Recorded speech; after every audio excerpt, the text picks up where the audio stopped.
Sandstorms have ravaged the face of the earth for millions of years. They have transformed entire continents. Civilizations located on the edge of a desert have always suffered from sandstorms.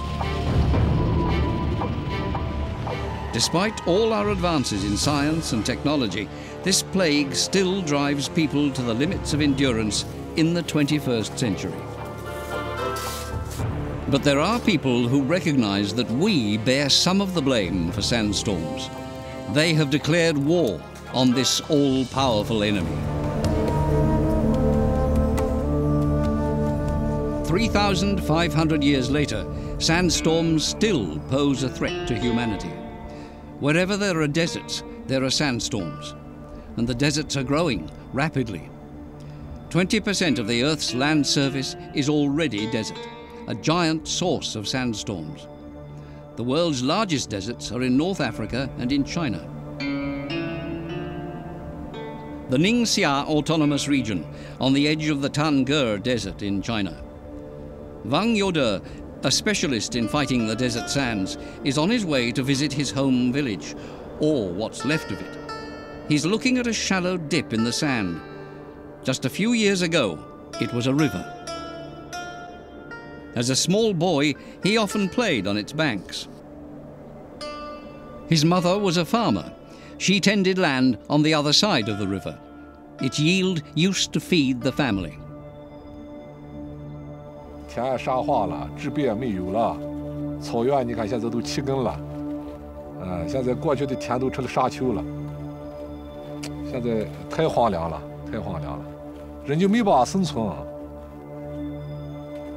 过去这个地方的鸟也多，这个动物也多。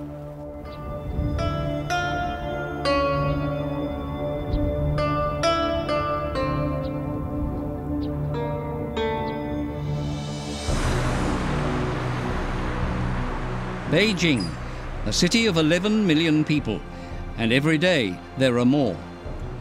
This modern metropolis is growing exponentially, and so are its problems. Its climate is changing. It has less and less rain.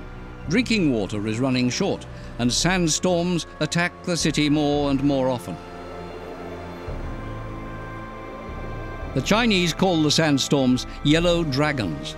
They usually strike between January and April.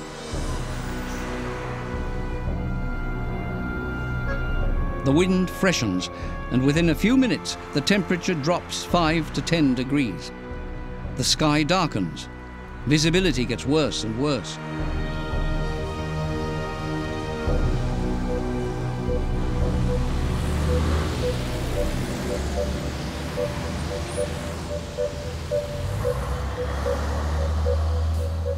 Beijing isn't far from the Gobi Desert.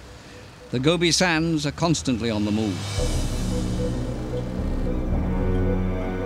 A few kilometers from Beijing, the sandstorms have piled up this enormous dune, the Long Bachan.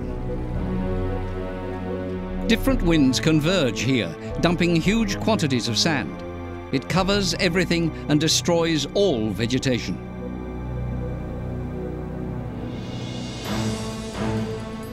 A group of international experts is examining this phenomenon. They're trying to understand the connections between human activity and environmental changes. I think here's a lot of pollution coming also from the industry.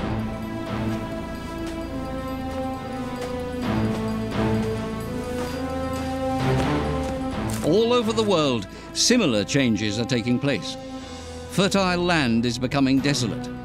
Rain isn't falling. With overgrazing, drought, and depletion of natural resources, the advance of desert is relentless.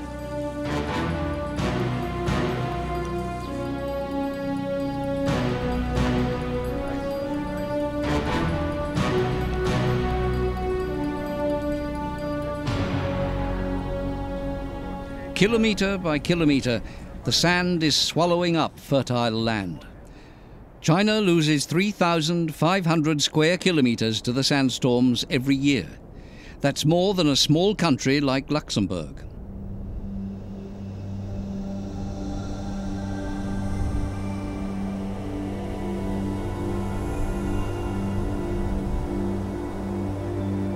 After years of inaction, when their government refused to acknowledge the urgency of the situation, Chinese scientists are now busy working on solutions.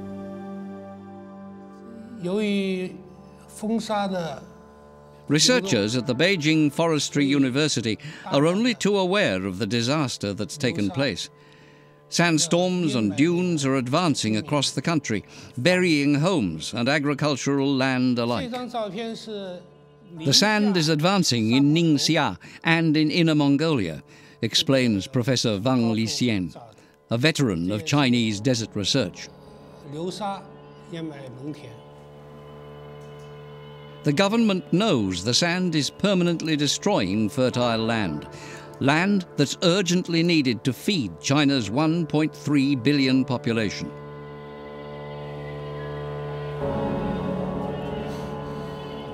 The government started out with many ambitious plans. They even sprayed seeds from aircraft in the hope that at least some would sprout and prevent the worst of the sandstorms. But the results have been discouraging.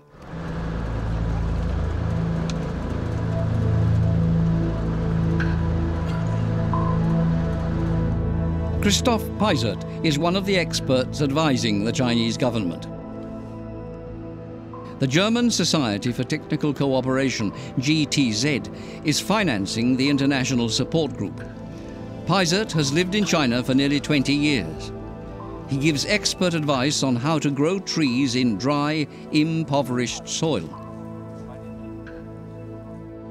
He specializes in forestry development.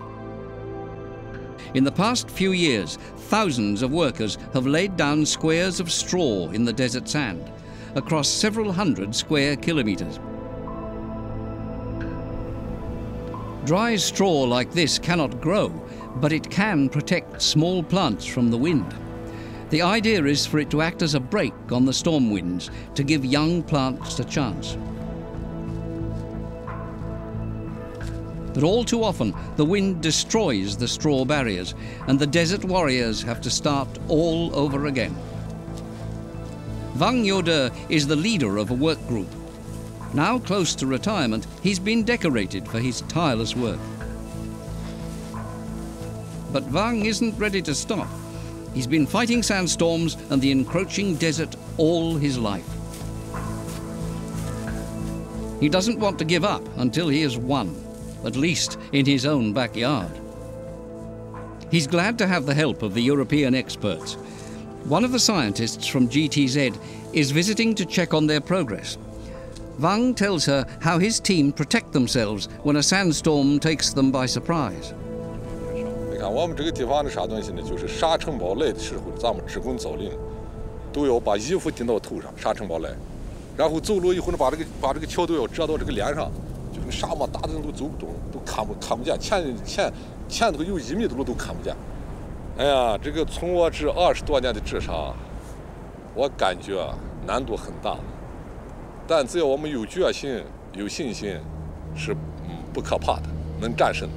但这不是一个人能战胜，世界人民要来战胜它，全中国人还不行，全世界人要来战胜，包括我们大家都有这种信心，才能把沙漠治理住，才能为子孙后代造福，才能为子孙后代的生存。 来保护这片大地，唯有这样，我一个人还不行。China's deserts cover an area larger than France, Germany, Austria, and Switzerland combined.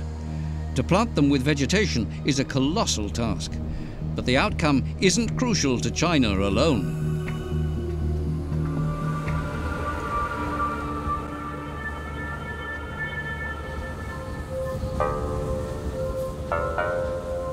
Wang Yode planted trees on this spot 40 years ago, during the Cultural Revolution. 最后慢慢的就弃根了。这个地方过去都是开过2天，都有2天，2天最后也沙没了，现在已经沙化了，人全部搬走了。这个地方过去要住的接近要100多号人，接近200号人呢，就在这个地方都生存，最后都搬走了。你看现在都房子成这个样子，这都是巷子，这个。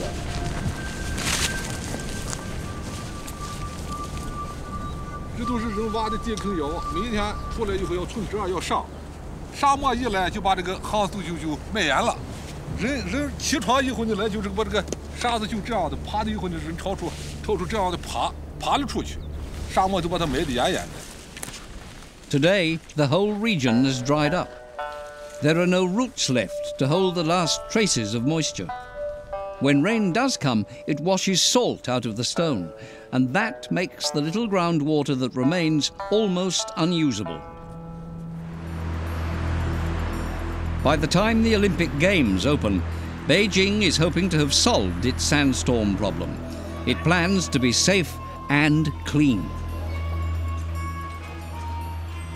Yet the spread of the desert has caused average annual temperatures to rise in Beijing by several degrees.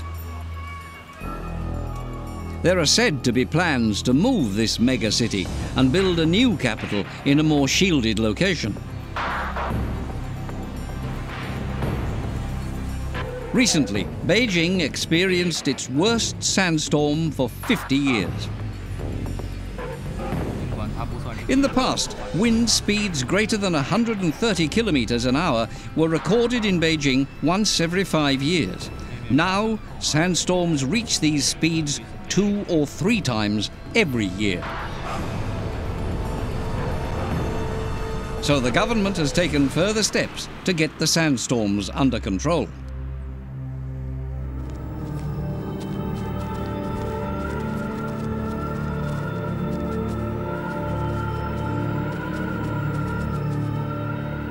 Wang Youde was then a young man.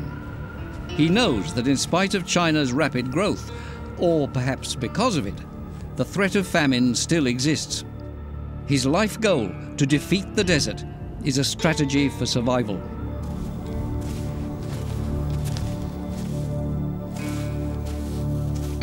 There are constant reminders.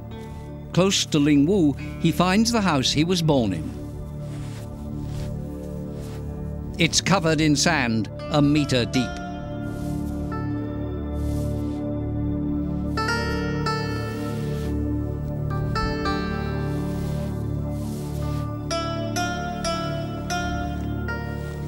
Wang knows that his struggle will influence future generations, for the sandstorms may have serious consequences for the climate of the future.